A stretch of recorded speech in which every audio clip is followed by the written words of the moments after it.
Could you please explain to the court how you were beginning to get attached to Luis? Someone was following me and my little sister. Every time when we stopped, we couldn't hear this person's. He stopped too, so we couldn't hear this person's footsteps. All of a sudden, somebody grabbed my arm. That's when I told my sister to run, but I couldn't catch up to her. What do you think would have most likely happened to you if there wasn't someone to save you in this incident?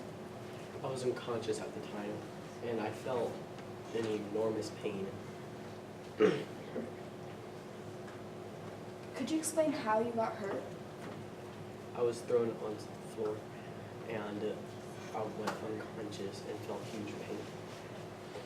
Have you ever seen your neighbor Arthur Radley and Bob Ewell converse? I've never seen Boo Radley ever at the house, and I've never seen Bob Ewell communicate with me. Have you ever had any previous confrontations with Arthur Radley? Nah, he did sew up my pants one time because he got caught in his fence. And he did leave a blanket on Scout during a fire, which was really nice of him. What did you think about the cool little items Arthur Radley left for you in the Ciubal? I thought they were pretty neat. The carving of soap was pretty strange at first, but then I thought about it. He was probably bored when we walked by his house, everything, so why not? Describe to the court how you thought you were brought to your bedroom. I woke up in my bedroom, and at my house. I didn't know how I got there, and it could have been my sister because she was away when I was unconscious. It could have been 3 people, I think. It could have been Calpurnia, Atticus, and it could be Boo Radley. He's a nearby neighbor.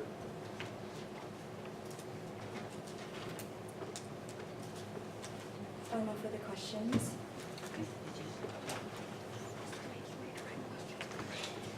Prosecution, would you like to cross-examine this witness? Yes, Your Honor.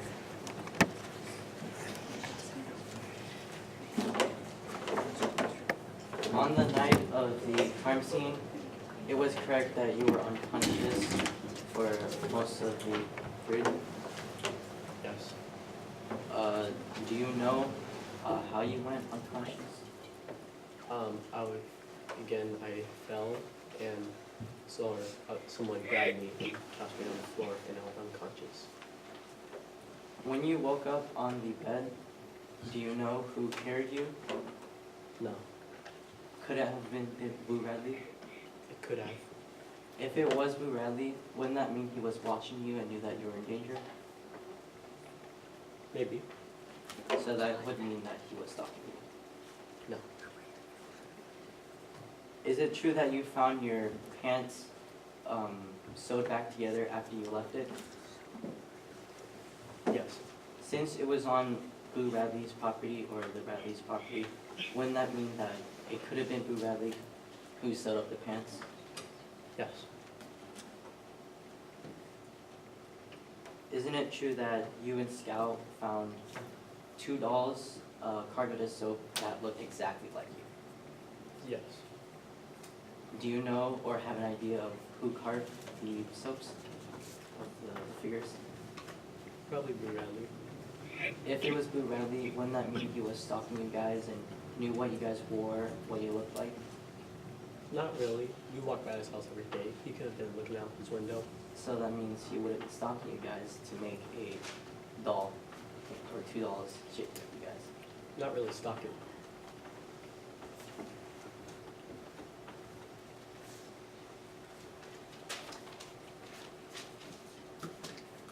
Nothing further. Thank you. Defense, would you like to redirect your witness? Yes.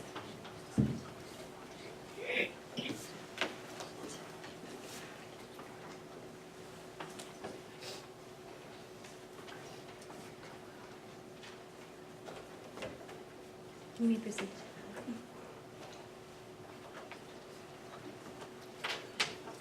If Mr. Radley used you as subjects for the carving, carving, wouldn't you say he is an artist? I would say.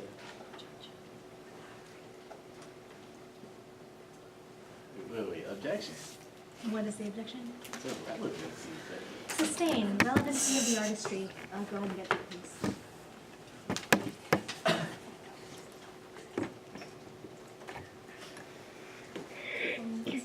Doesn't this describe how he was just doing a hobby of his, and like instead of stalking essentially? Yes. No further questions. Thank you. Oh, may Jen be excused? You may. Thank you. Defense? Any other ways to the stand? I would like to call up Arthur Radley.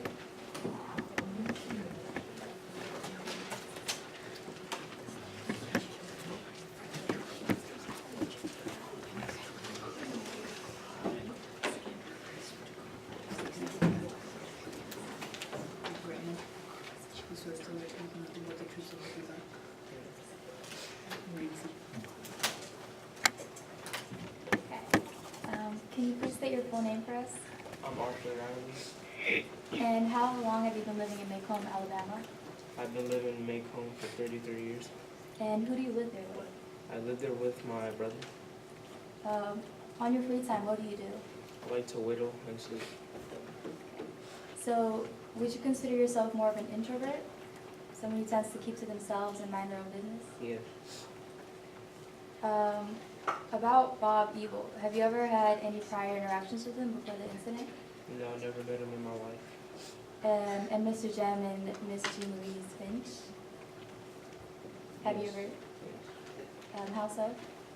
I've sewed Jem's pants together after the incident, and I put a blanket around Scout when she was cold. I would like to direct your attention to the night of Halloween, October 31st. Using your perspective, can you please explain to the jury what happened that night?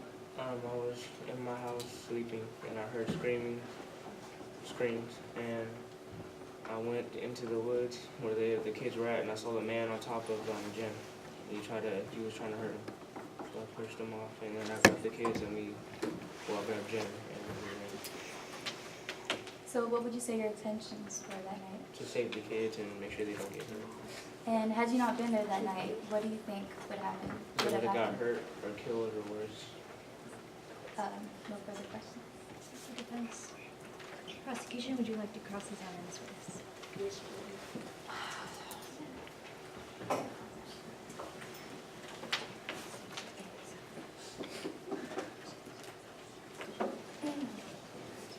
So, Ms. Riley, isn't it true that you made soap dolls of both Jim and Scout? Yes. Isn't it true that you put a blanket around Scout when Mrs. Maldy's house was burning down? Yes, that she was cold. Isn't it true that you sewed up Jim's pants? Yes. Is it true that you knew Scout before she met you face to face? What? Objection, relevance, because none of these questions seem to connect. I'm inferring the connection, overruled. She's leading somewhere, she's asking the same things that your counsel asked about the soap, the blanket, the pants. But I'll overrule that, but I agree and get to the point soon.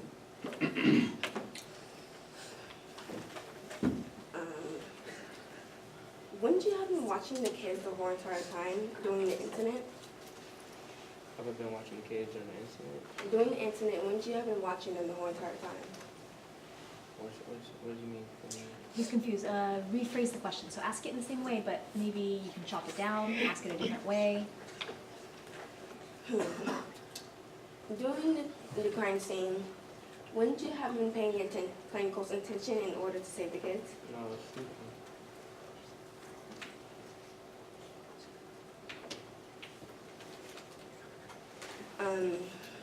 Did you stab your father in the leg as he walked past you? No, I would never hurt my father.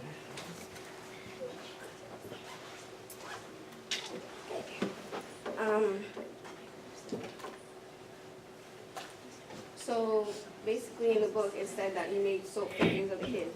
Wouldn't you be watching them daily or enough to know what they look like, what their shape and form look like? They always walk past my house when they come from school. So I you, always see them, so when I see them, I just got too little, a picture of them. I see. Did the incident occur at night? What? The crime scene, did it occur at night? Yes, they could have. Is it true that it occurred at the oak tree by your house? No. But Is- yeah, yes, it did. Yes. Is it true that it occurred near the children's house? Yes. Just to clarify, you are neighbors with the Finches, correct? Yes. And the murder weapon was a kitchen knife.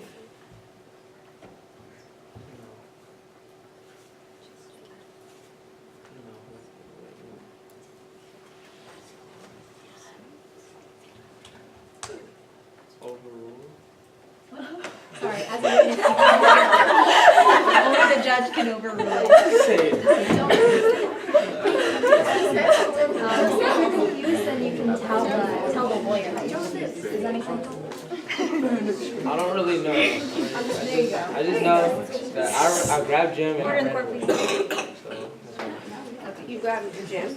I grabbed Jim because Jim was hurt. He was laying on the ground after I pushed the man off of him.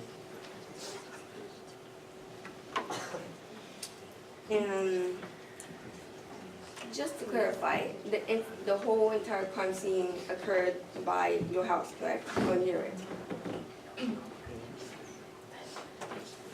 Thank you, Your Honor, that'll be all.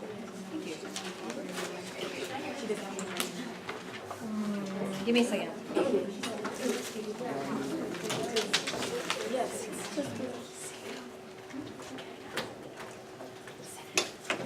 Defense, would you like to redirect your defendant? You may.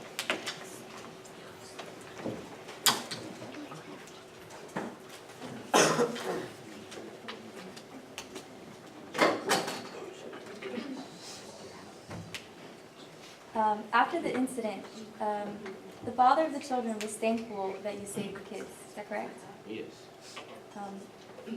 Did you know what happened to the man after you saved the kids, to Bobby No. Will? I just ran away. You ran away holding Jem? Yes. No further questions, Your Honor. Maybe. You may. Any further witnesses, defense? That would be all, Your Honor. So then the defense. Thank you. Okay. Now it's time for closing statements. We'll start with the prosecution.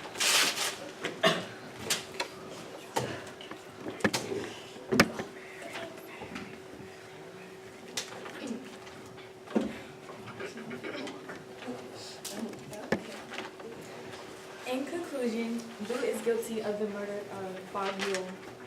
Although Jim and Scout are witnesses, they really didn't know what was going on. Jim was unconscious and Scout was wearing a huge ham costume. Because of that, she couldn't really see anything. She could feel objects with her legs and feet. Bob was the only one there that knew what was going on because he was drunk. Mayella is the daughter of Bob Yule. He was very important to her. The reason being is because her mother passed away when she was little, so he's the only guardian that she has left.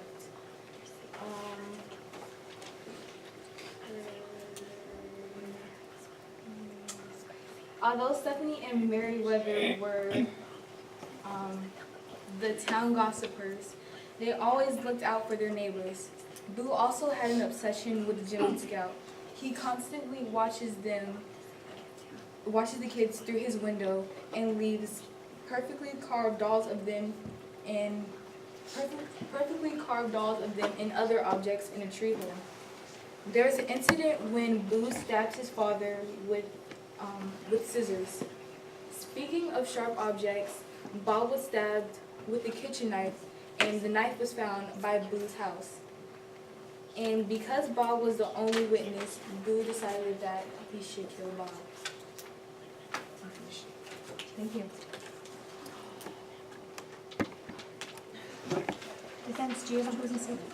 Yes.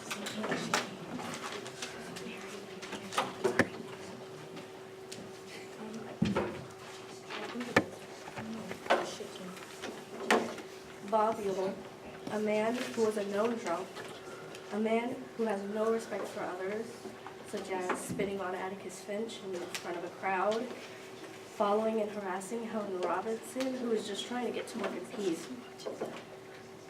But Bob Ciubal, but there was some new news around that Arthur Radley had killed Bob Ciubal. And you guys have heard the witnesses, Scout, Arthur, and Jeremy Finch. And as direct examination had asked Jeremy Finch to explain how he was beginning to get attacked, he had stated a person or someone had grabbed my arm, not Arthur. And you had heard when direct examiner Julie DeShanko asked her questions to Arthur Radley, and he had responded, "I just wanted to protect and help the kids." And so he sewed up Jeremy's clothes, and he gave Scout a blanket. And yes, people have said, such as Stephanie Crawford, that he's a dangerous man to this community and that he stabbed his father in the legs. And even though his father said he never did it, and he left carvings of Jeremy and Jean and gum in the hole in the tree that stands in front of his house, Jeremy had said, "I thought they were neat." The children appreciated those gifts. And so, furthermore, throughout the trial, you have heard the rest of the statements and their side of the story, our side of the story. And so I hope you choose wisely. Thank you. Thank you. Prosecution, do you have a rebuttal? Yes, Your Honor.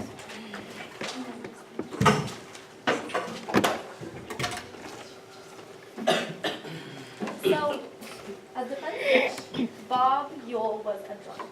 Yes, he was. He was definitely a drunk, and which is why he wanted to, which is why he had the intentions of killing the kids. As you know, and as you have said, Stephanie Crawford has seen Bob Ciubal having an argument with Atticus, saying that he threatened Atticus, saying that he wanted to get back at him. This shows that he wanted to get back at Atticus, and that his intentions were to kill the kids on that night. So when he tried to get at the kids, Boo, being the hero and trying to save the day and keep his kids safe, or his friends safe, he came and he went and saved Jem, who was unconscious at that time, and he came and he stabbed Bob Ciubal. As you guys say, you're saying that Boo was just trying to be nice and that he wasn't crazy. Well, we think his actions of kindness, the blanket, the dolls, the pants, we think that the reason why he did those things was because he was obsessed with them. He wanted them to feel that he is kind, and he wanted to take all their happiness, or he didn't want to take their happiness. He wanted to show that he was there for them, and he was kind of obsessed with them. Wouldn't you think? He made dolls that looked like the kids. The pants, he sewed them up for Jem when he left them and when they were ripped. And not to mention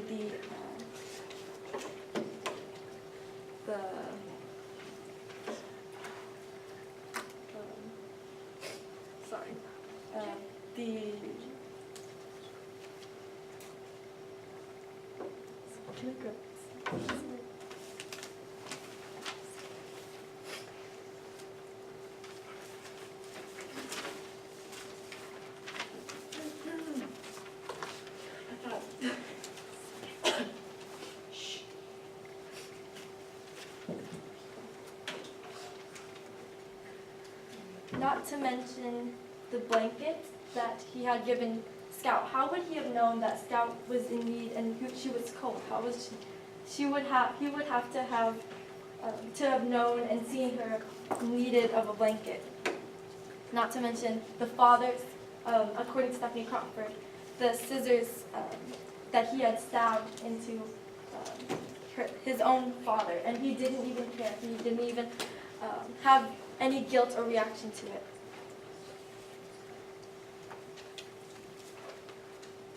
That's it, Your Honor. Keep going. Maybe object To a closing note. Okay, just clarifying. Defense, do you have a rebuttal? Yes.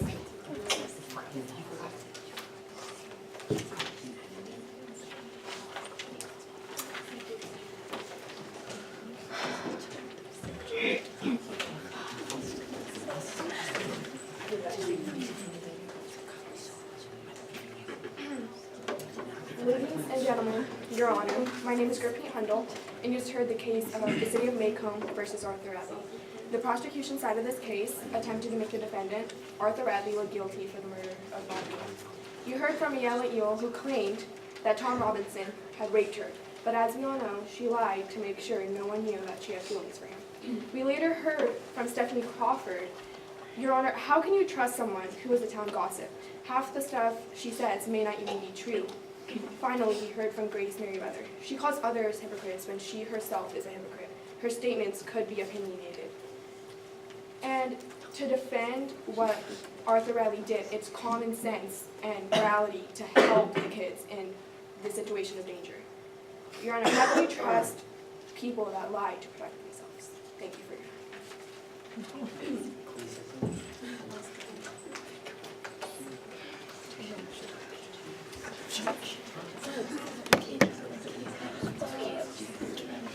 Prosecution, you're, oh, yes? Yes, Brandon?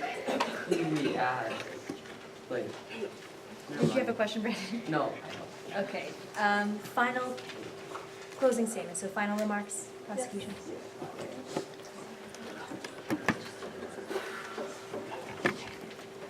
Overall, Boo is guilty of the murder of Bob Ewell. On October 31st, the night of the Macomb County pageant, Boo Radley was stabbed by Bob Ewell. Boo Radley stabbed Bobby Ewell. He wanted to be the hero and the savior of Scout and Jem. On the night of, the two children were walking, being followed. By who though? Maybe the man who wanted to get back at Atticus. Bob Ewell followed the two children to the house, of the treehouse. Jem was trying to save Scout from the scary, unknown man who fell unconscious. Jem was trying to save Scout from the scary man and fell unconscious. Luckily, Boo, the hero, came to the rescue. But how did he know? Wouldn't he have to be watching from afar? Wouldn't he have to be knowing that the kids was in danger?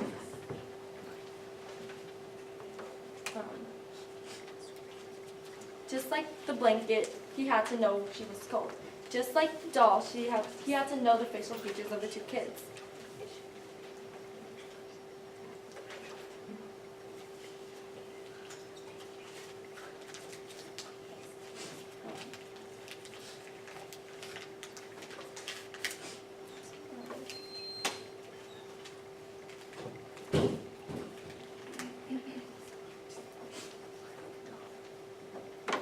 Then, okay, so.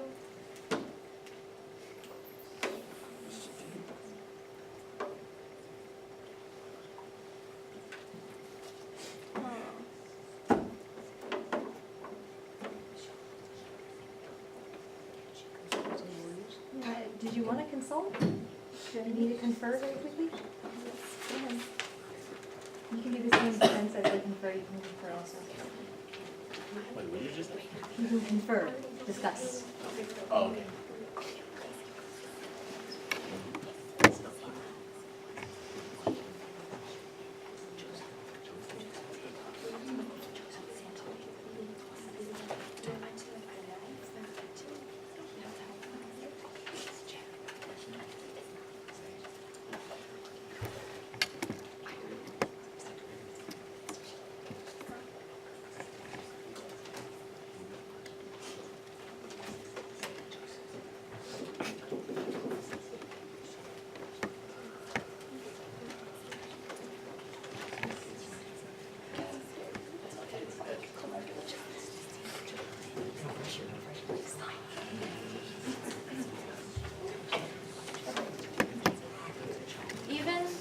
like Bruce said, he said and stated that he did watch the kids from his windows because they were playing in front of his house. This shows that he was able to watch them, and he had access to look at them and see them through the windows, showing that he did have stalker motives, showing that he had an obsession with the kids, basically. Even on the night of the attack, of the stabbing of Bob Yule, the murder weapon was a knife, and that knife had to be from a kitchen. And whose house was it near? Who, Rebby? So obviously, someone who was near had to be able to have access to a kitchen, who, Rebby, and he had to be able to save the kids easily with a kitchen knife, who, Rebby.